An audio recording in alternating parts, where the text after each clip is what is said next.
வீரயுக நாயகன் வேள்பாரி பகுதி 50. பூட்டப்பட்ட இரும்புச் சங்கிலிகளை கழற்றாமலேயே திரையர்களை வண்டியில் ஏற்றினர். அவர்களுக்கு என்ன நடக்கிறது என்றே புரியவில்லை. வாக்குறுதி அளித்த கருங்கை வாணனை அதன் பின் அவர்களால் காண முடியவில்லை. கோட்டை தளபதி சாகலைவன் மட்டும் வந்தான். சிறிது நேரத்தில் தலைமை அமைச்சர் முசுகுந்தர் வந்தார். உட்கார்ந்திருந்த அனைவரும் எழுப்பி நிற்க வைக்கப்பட்டனர். இருவரால் எழுந்து நிற்க முடியவில்லை.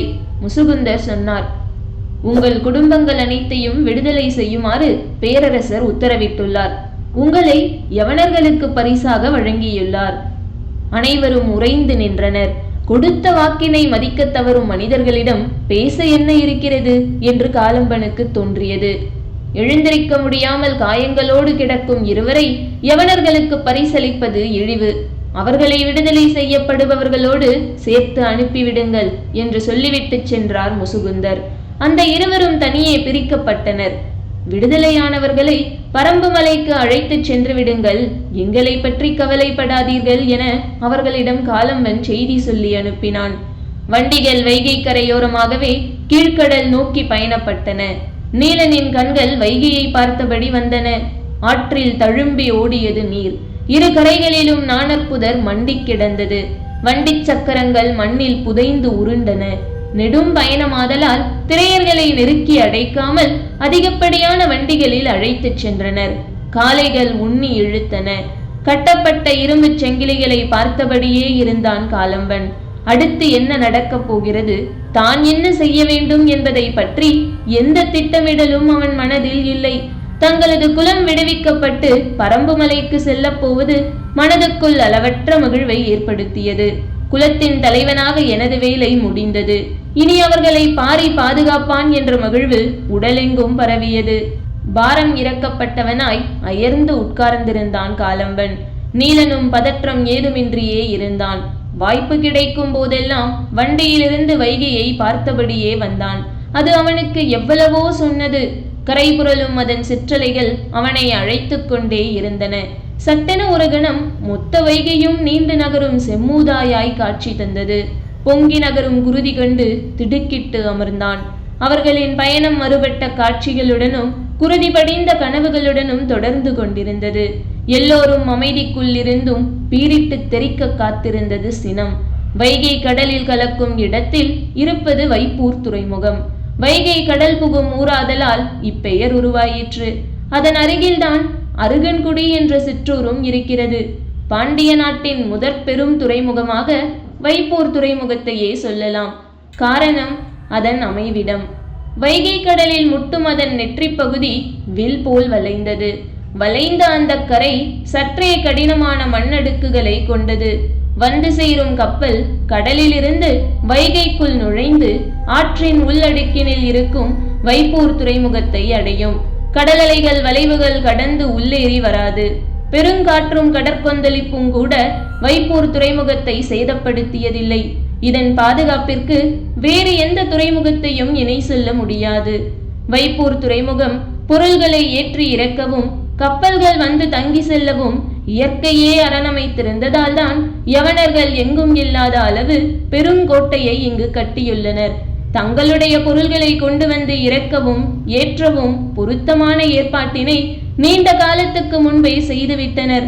பாண்டிய அரசும் வணிகப் பொருளினை பாதுகாக்கவும் வரி வாங்கவும் வசதியாக கோட்டை எழுப்பியுள்ளது. வைப்பூர் துறைமுகத்தில் இருபெரும் கோட்டைகள் நின்று கொண்டிருக்கின்றன. இத்திருமணத்துக்காக யவன பெருவணிகன் வெஸ்பானியன் தலைமையில் பலரும் மனிதரண்டு வந்தனர். அரச பிரதிநிதிகள், வணிகர்கள், துறைமுக பொறுப்பாளர்கள், எண்ணற்றோர்களின் கூட்டம் அது. குறிப்பாக கடல் பயணத்தின் சாகச தளபதி ஹிபாலஸ் இத்திருமணத்துக்கு வந்ததுதான் வணிகர்கள் மத்தியில் பெரும் பேச்சாக இருந்தது. வந்திறங்கும் பொழுது பொருணையாற்றின் கழிமுகத்தில் உள்ள கொற்கை துறையில் இறங்கி மதுரைக்கு வந்தார்கள். புறப்படும் பொழுது வைகையின் கழிமுகத்தில் உள்ள வைப்பூர் துறையிலிருந்து பயணப்பட திட்டமிட்டிருந்தனர். வலங்கொழிக்கும் பாண்டிய நாட்டின் இருபெரும் துறைமுகங்களையும் அவற்றின் உள்வாயில்களையும் நேரில் பார்த்தறியும் வாய்ப்பாக இதை அமைத்துக் கொண்டனர். திருமணம் முடிந்து மதுரை விட்டு புறப்பட்டவர்கள் வைகைக்கரையின் வழியே பயணப்பட்டு வைப்பூர் துறைமுக கோட்டையை அடைந்தனர். அங்கு அவர்களுக்கு பெருவிருந்தும் வழியனுப்பும் நிகழ்வும் ஏற்பாடாகி இருந்தன. பேரரசின் சார்பில் இவ்வழியனுப்பும் நிகழ்வுக்கு தலைமை அமைச்சர் முசுகுந்தர் வருகை தர இருந்தார். அவர் வருவதற்கு முன் 2ஆம் நிலை தளபதிகள் வந்து சேர்ந்தனர். இத்திருமண விழாவின் பெருமகிழ்வுக்கு காரணமாயிருந்தது வெங்கல் நாடு. அதை பாராட்டி மரியாதை செய்யும் பொருட்டு இளமாறனை 2ஆம் நிலை தளபதிகளில் ஒருவனாக பேரரசர் நியமித்தார். மையூர்கிழார் அளவற்ற மகிழ்வில் திளைத்தார். மிக இளம் வயதில் பேரரசரின் நம்பிக்கையை பெற்று இவ்விடத்தை அடைவது எளிதல்ல. மையூர்கிழார் தனது வாழ்வு முழுக்க பாண்டிய நாட்டின் மீதான விசுவாசத்தை வெளிப்படுத்தியவர். ஆனாலும் அரண்மனைக்குள் நுழையும் பொழுது ஆயுதம் வைத்துக் கொள்ளும் தகுதி இன்றளவும் அவருக்கு வழங்கப்படவில்லை. இக்கவலையை அவர் மகன் அகற்றிவிட்டான். இனி உறைவாளோடு அவன் அரண்மனையில் காட்சியளிப்பதை அவர் பார்க்கலாம். ஆனால் அரசரின் அவையில் வாளோடு செல்லும் உரிமை இளவரசன் உள்ளிட்ட யாருக்கும் இல்லை. பாண்டிய நாட்டின் சட்ட விதிகள் மிக கடுமையானவை. பட்டத்து யானையின் மீது போர்த்தப்படும் துணியின் வண்ணம் முதல் படுக்கையறையில் நாள்களுக்கு தகுந்தவாறு மலர வேண்டிய நறுமணப் புகையின் வாசம் வரை எல்லாவற்றுக்கும் விதி செய்யப்பட்டுள்ளது.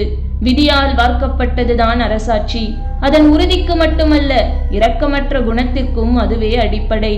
விதிகளின் படிக்கட்டுகளில் கால்பதிக்க தொடங்கியவனை அதுவே அடுத்தடுத்த நிலைக்கு கொண்டு சென்றுவிடும். அதன் பிறகு அவனுக்கு தகுந்ததாக விதி தன்னை மாற்றிக்கொள்ளும். இணை மீன்கள் பொறிக்கப்பட்ட பாண்டிய நாட்டு அரச முத்திரையுடனான கவசத்தை இளமாறன் முன்மார்பில் அணிந்ததை பார்த்தபொழுது மையூர்கிழாரின் கண்கள் மகிழ்வில் கரைந்தன. அவர் வெங்கல் நாட்டுக்கு புறப்படும் நாளன்றுதான் அவன் வைப்பூர் கோட்டைக்கு தனது ஆலாவின் மேலேறி பயணப்படத் தொடங்கினான். உடன் வந்த வீரர்களின் குதிரைகளால் ஆலாவின் வேகத்துக்கு சிறிதும் ஈடு கொடுக்க முடியவில்லை. அவர்களின் புகழ் மாலைகள் முழுவதையும் ஆலாவே சூடிக்கொண்டது. வைப்பூர் கோட்டையை இளமாறன் அடைந்த பொழுது திரையர்கள் அங்கு வந்து சேர்ந்து 1 வாரம் ஆகியிருந்தது. முன்பு போல் இல்லாமல் திரையர்களுக்கு நல்ல உணவு கொடுக்கப்பட்டது. யவனர்களுக்கு பரிசாக கொடுக்கும் பொழுது அவர்களின் காயங்கள் ஆறி தெளிர்ச்சியாக இருக்க வேண்டும் என்பதற்காக கோட்டையின் இடது மூலையில் இருந்த அறையில் தனித்தனி சங்கிலிகளால் அவர்கள் கட்டப்பட்டிருந்தனர். கப்பலிலிருந்து இறக்கிய பொருள்கள் எங்கும் குவிக்கப்பட்டிருந்தன. இளமாறன் கோட்டைக்கு வந்ததிலிருந்து அவனை பற்றிய பேச்சை விட அவனது குதிரையை பற்றித்தான் பாண்டிய வீரர்கள் அதிகம் பேசினர். குதிரையின் பெயர் ஆலா என்று அறிந்ததிலிருந்து அதன் ஒவ்வொரு அசைவையும் உற்று கவனித்துக் கொண்டிருந்தான் நீலன். சில நாள்களுக்கு பின் படை வீரர்களின் பெரும் அணிவகுப்பொன்று கோட்டைக்குள் வந்தது. தலைமை அமைச்சர் முசுகுந்தர் வரும் செய்தி தெரிவிக்கப்பட்டது. ஆனால் வந்தது அவர் மட்டுமல்லர். பாண்டிய பேரரசனின் பெருஞ்செல்வமாக கருதப்படும் 20 தேவாங்குகளும் உடன் கொண்டு வரப்பட்டன. சூழ்கடல் முதுவனுக்கு கொடுக்கப்பட்ட 20 தேவாங்குகள் போக மீதமுள்ள 20 நாம் வைத்துக் கொள்வோம் என பேரரசர் முடிவு செய்தார். அவற்றை எங்கு வைத்திருப்பது என ஆலோசித்த பொழுது வைப்பூர் கோட்டையில் வைப்பதே பொருத்தம். கடல் காற்றும் கடல் உணவும் அவற்றிற்கு பழக்கப்பட வேண்டும் என்று அவையோர் கூறினர். எனவே மிகுந்த பாதுகாப்போடு அவை இங்கு எடுத்து வரப்பட்டன. அவற்றிற்கென வடிவமைக்கப்பட்ட கலை வேலைப்பாடுகளுடனான கூண்டுகளில் அடைக்கப்பட்டு கோட்டைக்குள் வைக்கப்பட்டன. எண்ணற்ற வீரர்கள் உடன் வந்திருந்ததால் முதலில் அவற்றை கவனிக்க முடியவில்லை. அன்று மாலைதான் அந்த கூண்டுகளுக்குள் அவை இருப்பது தெரிய வந்தது. தொலைவிலிருந்து அவற்றை பார்த்து கொண்டிருந்த காலம்பனின் முகத்தில் தன்னையும் அறியாமல் புன்னகை பூத்தது. உங்களை தேடி சிறு படையோடு நான் வந்தேன், என்னை தேடி பெரும் படையோடு நீங்கள் வந்திருக்கிறீர்கள் என மனதில் எண்ணிக்கொண்டே நீலனை பார்த்தான். நீலனோ அவற்றை நேர்கொண்டு பார்க்க முடியாமல் தலை கவிழ்ந்து அவற்றிடம் மன்னிப்பு கோரிக்கொண்டிருந்தான். மலையுச்சியிலிருந்து வான் பார்த்து கொண்டிருந்த அவை கடலின் விளிம்புக்கு வந்து சேர்ந்ததற்கு ஏதோ ஒரு வகையில் தானும் காரணமாகிவிட்டோம் என்ற குற்ற உணர்வின் வழியே கலங்கி போயிருந்தன அவன் கண்கள். இரவு யவனர்களின் கோட்டையில் பெரும் விருந்து நடக்க உள்ளது. அதில் பங்கெடுத்து மணவிழாவுக்காக வந்தவர்களுக்கு நன்றி சொல்லி வழியனுப்பத்தான் முசுகுந்தர் வந்திருக்கிறார். நாளை காலை பொழுதில் யவன கப்பல்கள் புறப்பட உள்ளன. எனவே இன்றிரவே திரையர்களை அவர்களிடம் அளிக்க ஏற்பாடாகி கொண்டிருந்தது. யவனர்களை நேரில் சந்தித்து தனது நன்றியை தெரிவிக்க சூழ்கடல் முதுவனும் வந்து சேர்ந்துள்ளார். எல்லோரும் இரவு சந்திக்க உள்ளனர். அதற்கு முன் சூழ்கடல் முதுவன் செய்ய வேண்டிய வேலைகள் நிறைய இருந்தன. தனக்கு வழங்கப்பட்ட 20 தேவாங்குகளை 10 கூண்டுகளில் கொண்டு செல்ல ஏற்பாடுகள் செய்யப்பட்டன. கடற்பயணத்துக்கு ஏற்ப அக்கூண்டுகள் வடிவமைக்கப்பட்டிருந்தன. மிக முக்கியமாக எந்தெந்த கப்பல்களில் இவற்றை அனுப்பி வைப்பது என்பதை முடிவு செய்வதில்தான் சூழ்கடல் முதுவனுக்கு பெரும் நெருக்கடி இருந்தது. அவர் வணிக உலகின் நியதியை அறிந்தவர். எந்த கணத்திலும் அது என்னவாக மாறும் என்பதை தெளிவாக உணர்ந்தவர். அதுவும் திசை காட்டும் ஒரு விலங்கு என்பது கடற்பயணத்துக்கு அச்சாணி போன்றது. இதனை அறிந்து பயன்படுத்தி பழக்கிய பின் உறுதியாக தன்னிடம் கொண்டு வந்து சேர்க்க வேண்டும். எனவே தன்னிடம் அளவற்ற நம்பிக்கையோடு இருப்பவர்களிடம் மட்டுமே கொடுக்க வேண்டும். அதே நேரத்தில் எல்லா திசைகளிலும் செல்லும் கப்பல்களில் இவ்விலங்குகள் சென்றாக வேண்டும். சிறிய கலங்கள், பெரிய கலங்கள், நாவாய்கள், சீரிப்பாயும் தன்மை கொண்ட வங்கம் என பல வகைப்பட்ட கப்பல்களில் அவற்றை அனுப்ப வேண்டும். அப்பொழுதுதான் இதனை முழுமையாக நம்மால் கணிக்க முடியும். மிக தொலைவில் உள்ள தீவுகளுக்கு பெருங்கலங்களே போகின்றன. ஆனால் பெருங்கலங்களை உடைய வணிகர்கள் ஏதோ ஒரு வகையில் தன்னுடைய போட்டியாளராக வரும் வாய்ப்பினை கொண்டவர்களாக உள்ளனர்.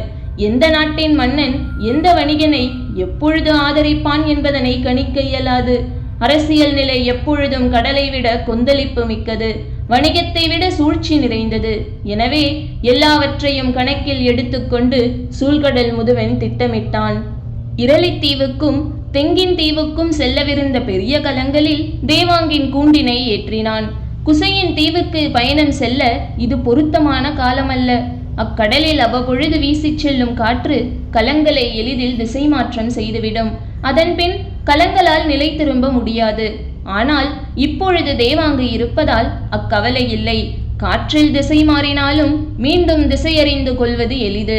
எனவே நம்பிக்கையோடு பயணம் செல்லலாம் என்று சொல்லி தன் தம்பியை அதற்கு பொறுப்பாக்கினான். இருப்பதிலே பெரிய வங்கத்தை எடுத்துக்கொண்டு போ என்றும் அனுமதி கொடுத்தான். வணிகம் எவ்வளவு சூழ்ச்சி நிறைந்தது என்பதை குலசேகர பாண்டியன் சூழ்கடல் முதுவனை வைத்து சோதிப்பதும் சூழ்கடல் முதுவன் தன் தம்பியை வைத்து சோதிப்பதுமாக நடந்தேறியது. தான் பயணப்பட உள்ள நாவலந்தீவுக்கு திசையறிய எந்தவித உதவியும் தேவை இல்லை. எல்லா காலத்திலும் கலங்கள் சென்று திரும்பும் எளிய வழி பயணம் அது. ஆனால் அப்பயணத்துக்கு 4 தேவாங்கினை எடுத்து வைத்துக் கொண்டான் சூழ்கடல் முதுவன். யவனர்களுக்காக இன்றிரவு நடைபெறவுள்ள விருந்தில் வணிகர்கள் பலரும் கலந்து கொள்ள உள்ளனர். இந்நிகழ்வு முடிந்த பின் நாளை காலையிலிருந்து கலங்கள் எல்லாம் வைப்பூர் துறைமுகத்திலிருந்து புறப்பட்டு வெளியேற உள்ளன. சூழ்கடல் முதுவன் விருந்தில் கவனம் கொண்டிருந்த அதே நேரத்தில் இன்னொன்றிலும் மிக கவனமாக இருந்தான். தேவாங்கினை எடுத்து செல்ல தேர்வு செய்யப்பட்ட கப்பல்கள் இன்று நள்ளிரவிலேயே புறப்படுவதற்கான ஏற்பாட்டினையும் செய்திருந்தான். பேரரசர் விதித்த கட்டளைகள் மிக முக்கியமானவையாக இருந்தன.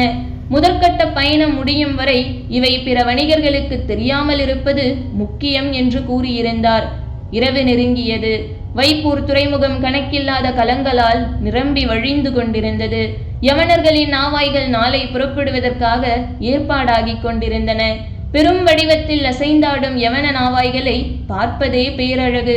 துறையின் கரையில் பாதி தொலைவுக்கு மேல் யவன நாவாய்களே நின்றிருந்தன.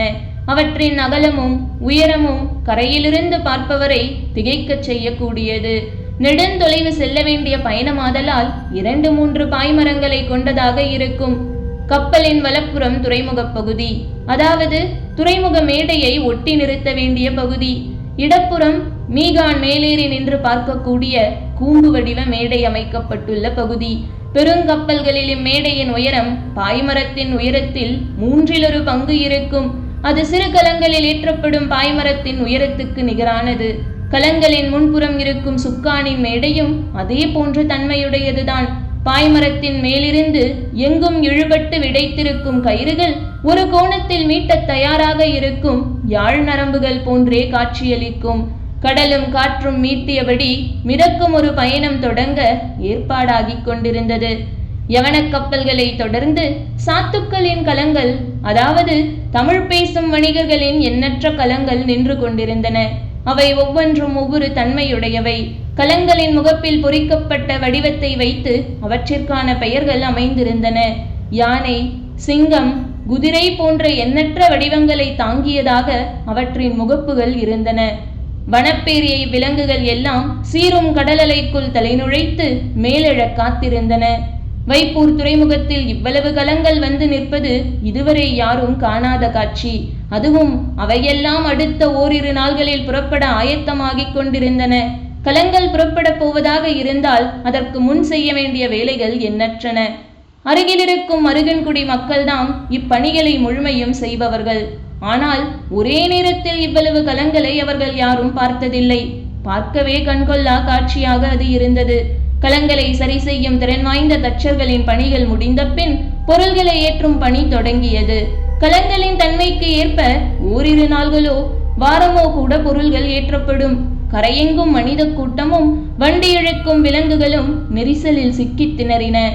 கரையை விட நெரிசல் அதிகமான பகுதியாக நீர்ப்பகுதி இருந்தது. கலங்களை சுற்றி சிறு சிறு தோணிகளும் ஓடங்களும் திரளிமரப் படகுகளும் மொய்த்து கிடந்தன. பட்டத்து யானைக்கு நடக்கும் ஒப்பனையை போன்றதுதான் பயணப்படும் முன்கலங்களை ஆயத்தம் செய்வது. பணி செய்ய அருகன்குடியில் இருக்கும் மக்கள் போதாததால் பக்கத்திலுள்ள பல ஊர்களிலிருந்து வந்து பணியாளர்கள் வேலை பார்த்தனர். இனிப்பு சாப்பிடும் குழந்தையின் வாய் முழுவதும் ஈக்கள் மொய்ப்பதைப் போல வைகையின் வாய் முழுவதும் கலங்கள் மொய்த்து கிடந்தன. இதை பார்க்கவே கூட்டம் நிரம்பியிருந்தது. எங்கும் தின்பண்டங்கள் விற்பதும் உற்சாக கொண்டாட்டமுமாக இருந்தது.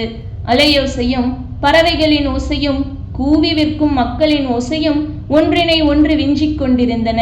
வீசுங்காற்றின் ஒப்பஞ்சாரல் மேனி தழுவியபடி விடாது வீசியது. யவனத்தேரல்கள் எளிய மனிதருக்கும் கிடைக்கும் வாய்ப்பு துறைமுகத்தில்தான் ஏற்படும். புறப்பட போகும் பொழுது தமக்கு சிறப்பாக பணிவிடை செய்தவர்களுக்கு தேரல் குடுவைகளை அள்ளி வழங்கும் யவன வணிகர்கள் உள்ளனர். 2 மாதம் நீண்ட மதுரையின் மணநாள் கொண்டாட்டம் தனது கடைசி விழாவை வைப்பூரில் வைத்து நிகழ்த்தி கொண்டிருந்தது. திருமண விழாவில் பங்கெடுத்த வணிகர்கள் பலருக்கும் நன்மைகள் பல கிட்டின. புதிய அறிமுகங்களும் தொடர்புகளும் அவர்களின் கலங்களை அதிக தொலைவிற்கு பயணப்பட அழைத்திருந்தன.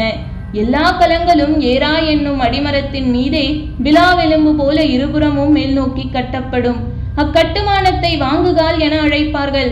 வணிகம் தன்னை இணையில்லா வேகத்துடன் பெருகிக் கொள்ளும் குணத்தையே அடிமரமாக கொண்டது.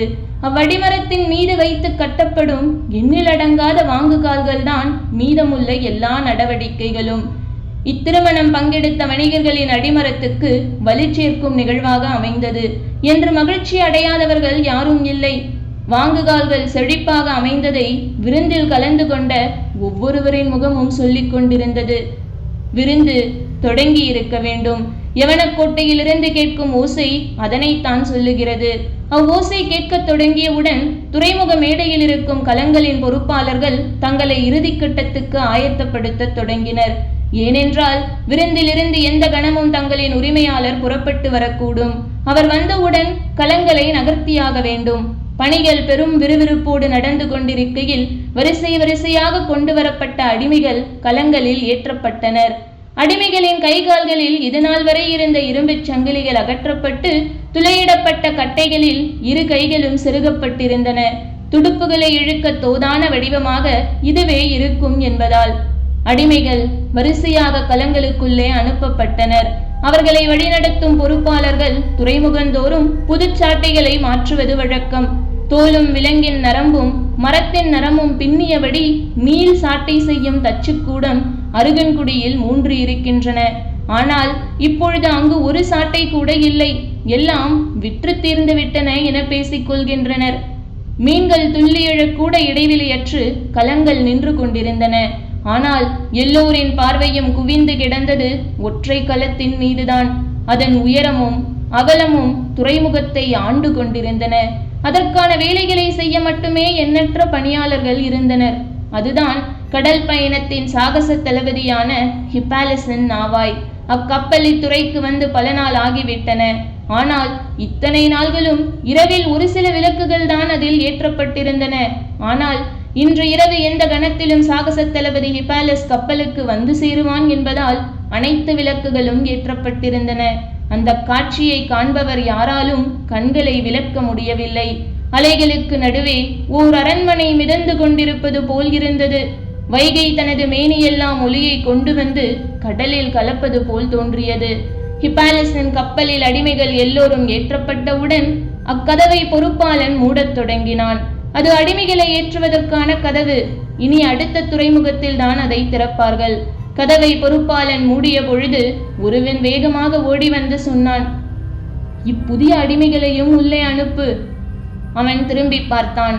கருங்கொள்ளையர்களுக்கு இணையாக உடல்வாகு கொண்டவர்களாக அவர்கள் இருந்தனர்.